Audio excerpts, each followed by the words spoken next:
नागपूरच्या कामठी रोडवरील Ankit pulps and boards private limited या कंपनीत सकाळी 10:30 वाजताच्या सुमारास एक दुर्दैवी घटना घडली आहे.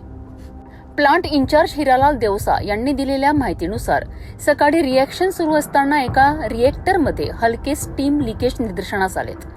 तातडीने जॅकेटमधील स्टीम सप्लाय बंद करण्यात आला. स्टीम रिलीज करण्याचा प्रयत्न केला असता प्रेशर कमी होण्यास वेळ लागला.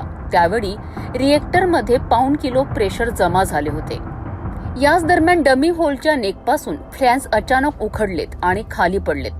त्यामुळे गरम स्लरी वर उसळली, ज्यात तिथे काम करणारे 6 ते 7 कामगार भाजलेत. या घटनेत गंभीर जखमी झालेल्या सुधीर काळपांडे यांचा दुर्दैवी मृत्यू झालाय. तसेच एक कामगार गंभीर जखमी असून 5 जणांची प्रकृती स्थिर आहे. सुरुवातीला जखमींना सिटी हॉस्पिटलमध्ये दाखल करण्यात आले होते, मात्र चांगल्या उपचारांसाठी त्यांना आता अरिहंत हॉस्पिटलमध्ये हलविण्यात आले आहे. कंपनीकडून जखमींना योग्य ते उपचार मिळावेत याकरिता सर्वतोपरी प्रयत्न केले जात आहेत.